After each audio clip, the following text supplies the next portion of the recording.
Bismillahirrahmanirrahim. Assalamualaikum warahmatullahi wabarakatuh.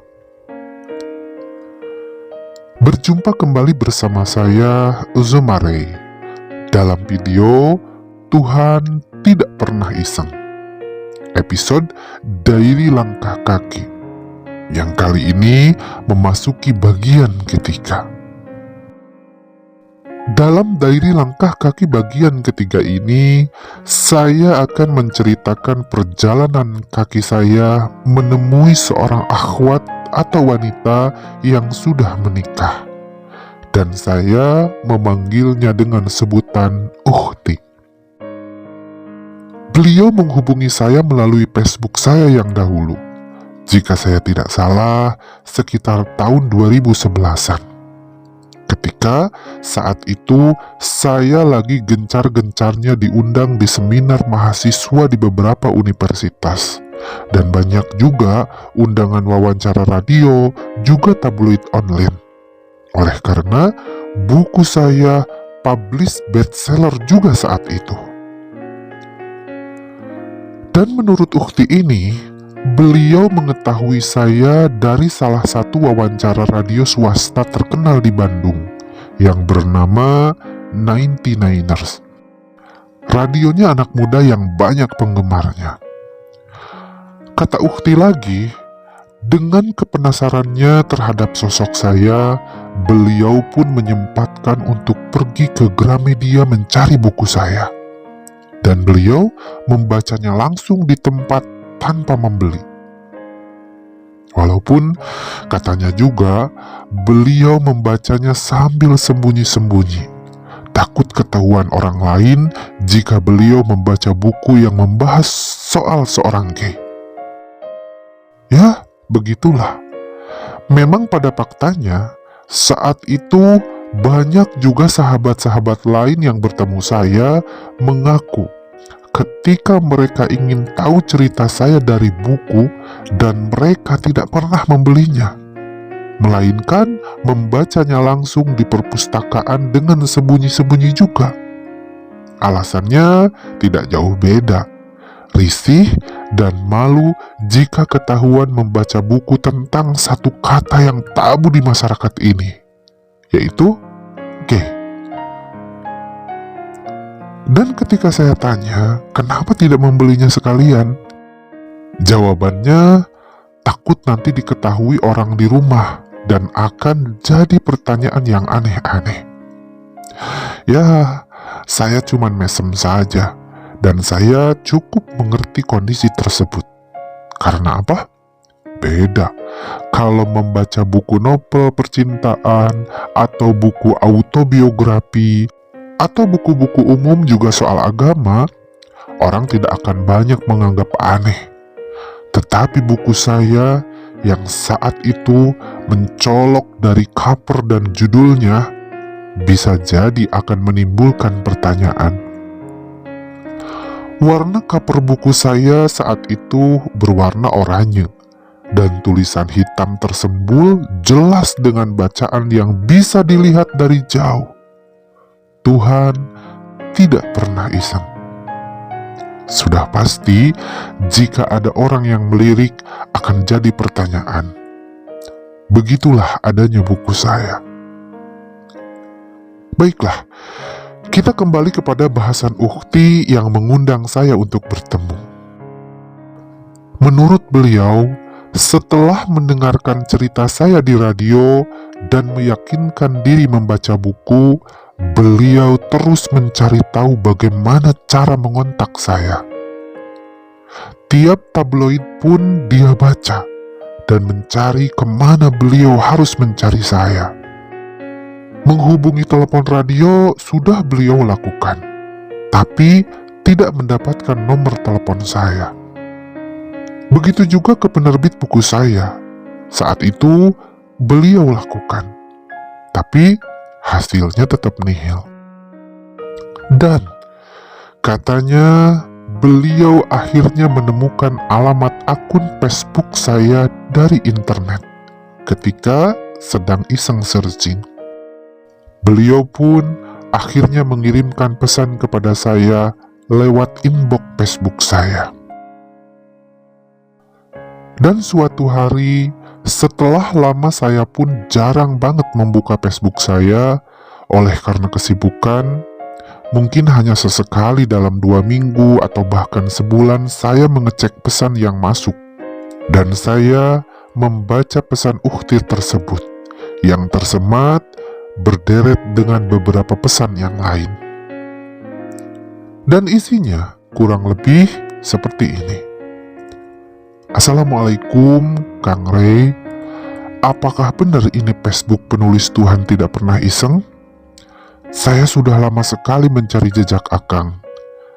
Kalau memang benar, jika berkenan, saya ingin sekali bertemu Akang dan berbicara langsung untuk berdiskusi permasalahan kehidupan saya. Saya seorang wanita yang sudah menikah. Nama saya, mohon maaf, di sini beliau menyebutkan nama aslinya.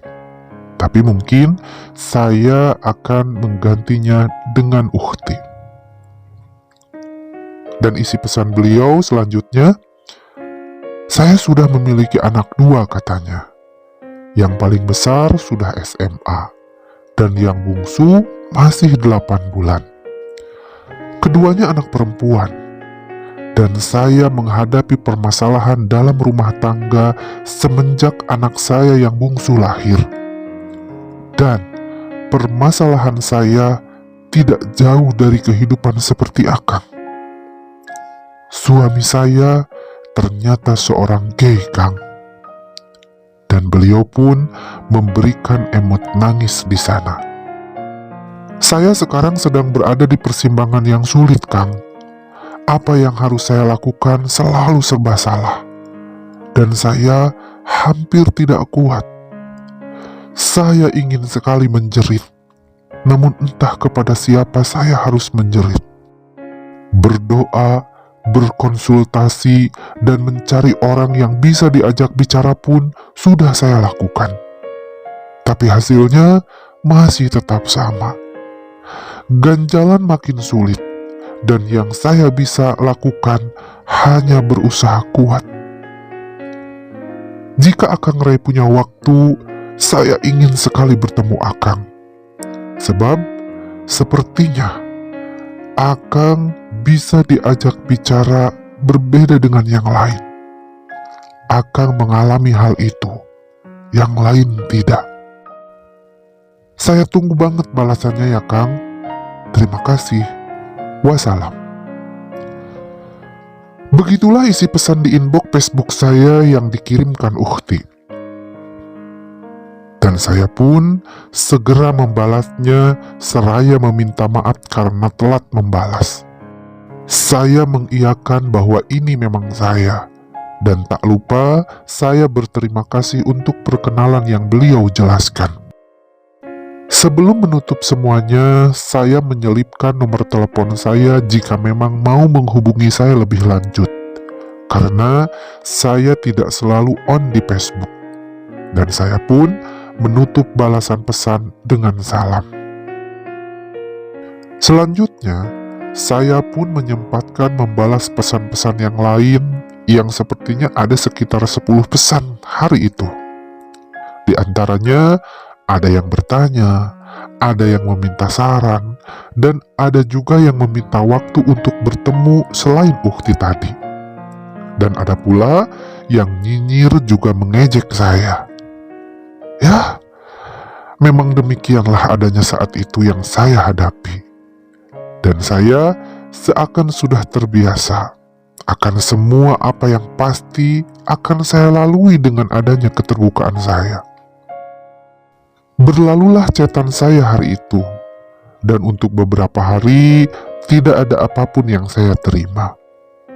Saya seperti biasa melakukan aktivitas, seperti mengajar ngaji, dan menerima beberapa sahabat yang ingin bertemu dengan janji yang sudah dijadwalkan beberapa minggu ke belakang.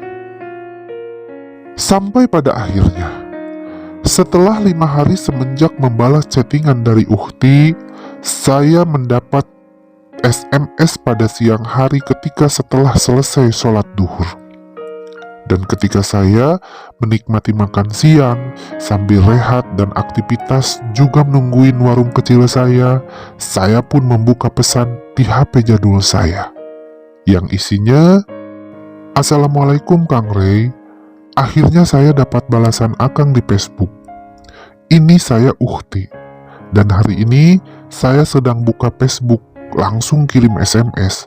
Mohon maaf jika saya mengganggu. Alhamdulillah Kang, terima kasih atas respon baiknya." Begitulah bunyi pesan SMS di HP saya, dan saya pun membalasnya dengan senang hati. Lalu, saya dan Uhti pun saling berbalas SMS yang itu. Beliau meminta waktu kepada saya agar bisa berjumpa secara langsung, agar beliau bisa menceritakan keluh kesahnya lebih leluasa. Dan saya pun memberikan waktu kosong saya yang kebetulan 2 hari setelah hari itu belum ada janji. Akhirnya, deal antara saya dan Uhti pun terjadi untuk bertemu pada waktu siang hari ba'da duhur di sekitar Masjid Pusdai Bandung. Dan saya pun mencatatnya dalam agenda kegiatan saya. Ada tanya yang mendalam kepada diri saya sendiri ketika saya mengingat pesan yang dikirimkan oleh Uhti dalam inbox Facebook.